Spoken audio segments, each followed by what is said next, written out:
Hello my dear students, welcome to the class. देखिए, पढ़ाई तो हम करते ही रहते हैं, लेकिन इतनी पढ़ाई करने के बाद आपको एग्ज़ाम पे तो देने होते हैं ना।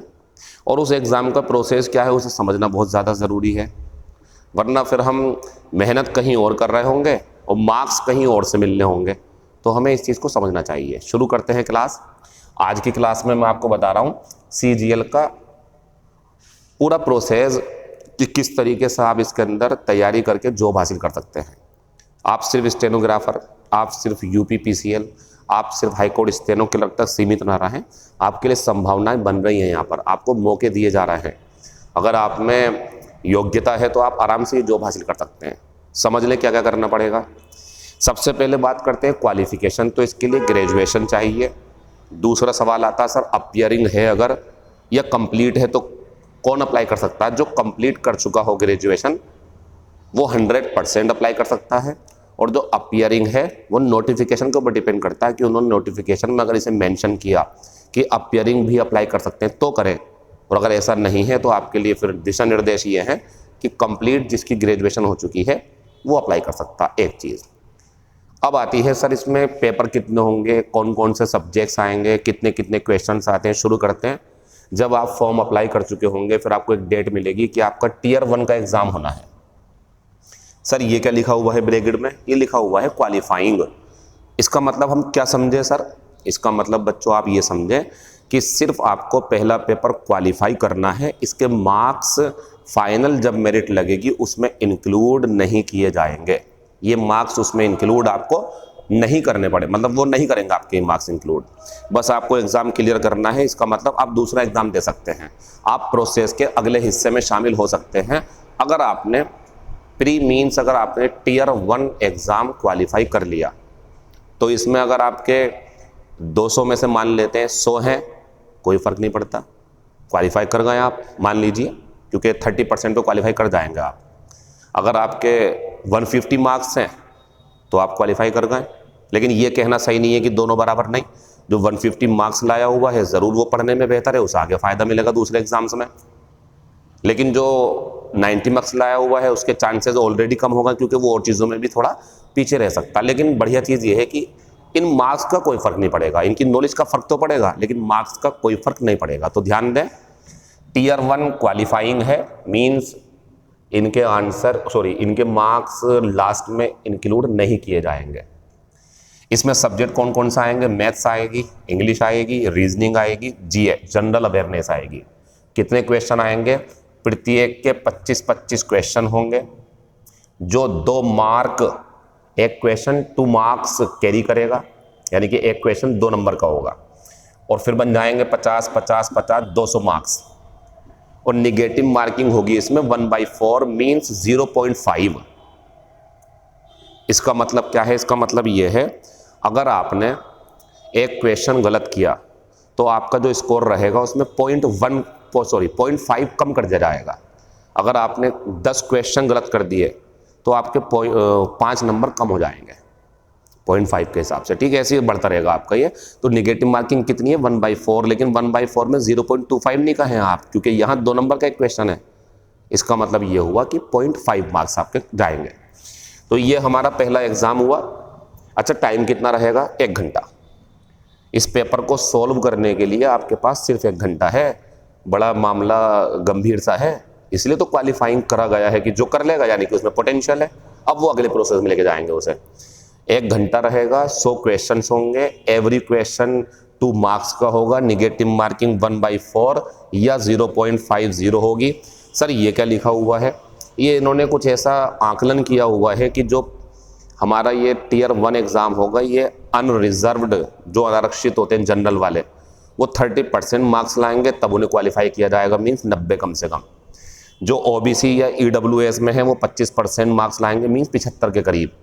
और जो अदर्स हैं नीचे SC ST वगैरह में जाएंगे वो 20 मार्क्स मीन्स 60।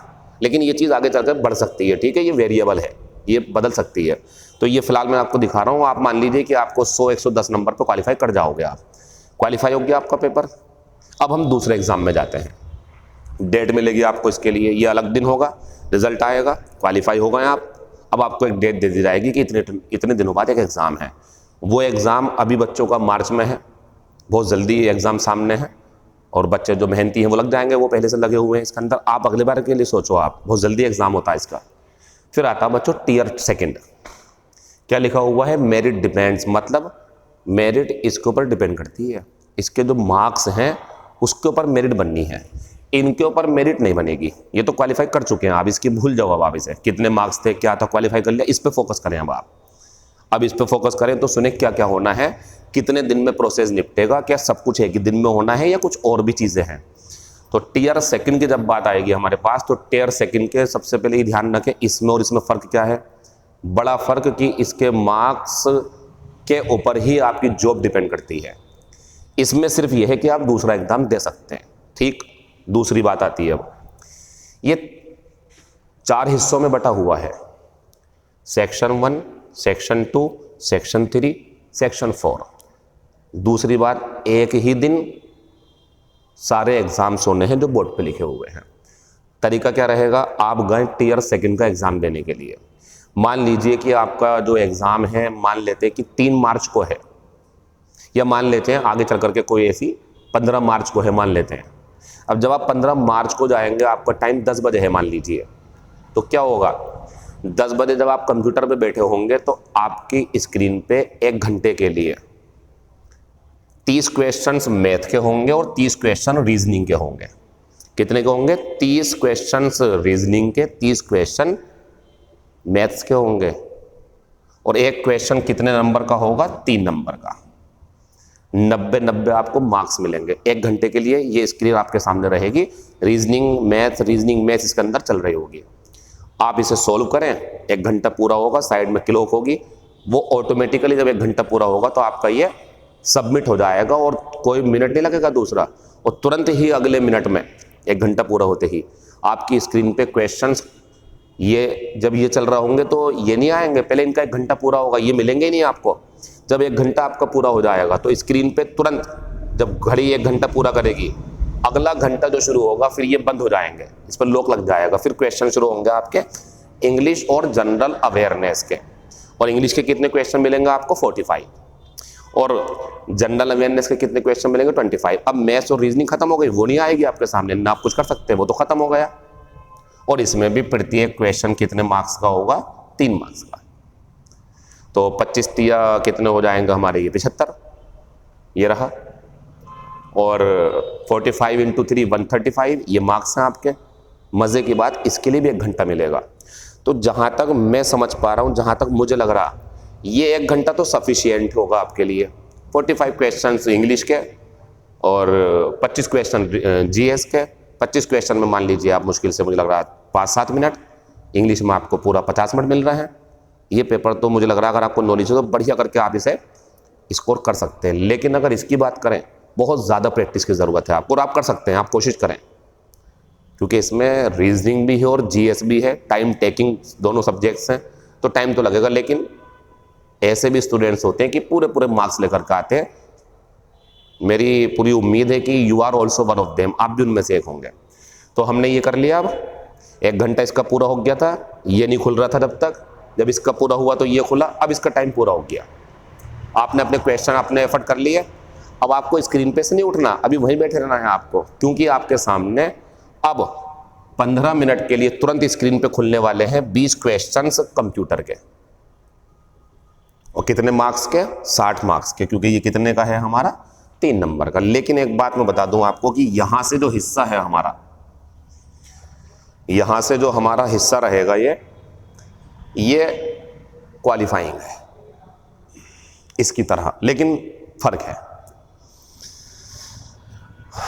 फर्क ये है, जिस तरह से आप ये एग्ज़ाम क्लियर नहीं कर पाते तो आप यहाँ नहीं पहुँच पाते, सेम उसी तरह से अगर आप कंप्यूटर में फेल हो गए, फेल मीन्स क्वालिफाई नहीं कर पाए अगर आप, और अगर आप टाइपिंग जिसे डाटा एंट्री भी बोलते हैं, इनमें से किसी में भी फेल होगा, तो आप चाहे इसमें 90 नंबर लाए हो, इसमें 90 नंबर लाए हो, इसमें 135, पूरे पूरे मार्क्स सब बेकार हो गए आपके। अब आपका रिजल्ट घोषित नहीं किया जाएगा, आपको फेल घोषित कर दिया गया है। तो दोनों बातें, क्वालिफाइंग तो है लेकिन मैंडेटरी है, मतलब ज़रूर करना है, छोड़ नहीं सकते आप इसे, और पास भी होना है इसके अंदर।